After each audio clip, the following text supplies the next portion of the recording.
Well, blessed morning, folks. It is April 2nd, 2025. With no further ado, let's dive right into the Boatman Wade Dixon's book. This is Avoiding Wastelands.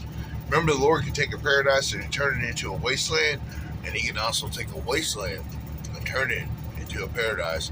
That's what happens when you give your life to the Lord. He takes what you may think is a waste of life, and He rises it up and resurrects it in His way higher than all ways, and we become successful. But yet, when we are victorious, we are humble.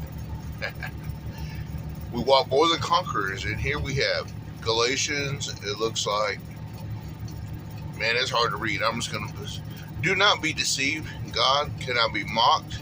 A man reaps what he sows. It's so hard to read this gray on black. And then we have a quote. I can't read the name. We share in the divine nature through our sharing of the Spirit. Man, it's hard to see this. Alright, let's see if that helps any. Inward.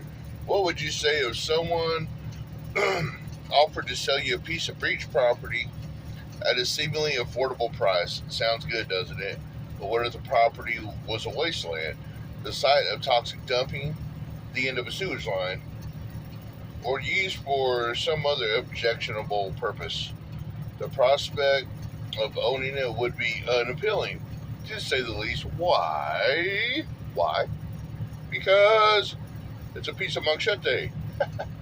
Because there is no value in such an investment. The image is an accurate picture of a choice we must all make. No one can either live in the Spirit. We can either live in the Spirit or in the flesh. If we sow seeds of the flesh, we are investing inwards to this land. It won't last. It can't be developed. It will leave us with nothing in the end. The sinful nature is destroyed. The sinful nature is designed for destruction. When we think of sowing to please our sinful nature, as Paul says, we immediately think of overt fleshly sins, sexual immorality, substance abuse, greed, etc. But we rarely consider the more subtle seeds of our sinful nature. If we sow seeds of self-effort, we will reap its rewards. A few accolades perhaps, but nothing lasting, like a Golden Globe Award or an Oscar. If we sow seeds of self-righteousness, we end up with self-righteousness. You know, these are the ones that think they're a self-made man, a self-made woman. Well, everything I have is by my hand. They can give credit to everyone but the Lord. That's self-righteousness. Or give credit to themselves. Even worse, they're their own God. Talk about selfishness. They cannot stand before God. If we sow seeds of self-sufficiency, we reap only what we can provide for ourselves, and it is never enough. Living in the power of the flesh is perpetual futility. It accomplishes nothing eternal. Amen to that. Indeed, the conclusion. One of the great mysteries of sin and self is why we invest in them. Like the beachfront, the investment may have natural appeal, but a self-directed life is deceitful. It promises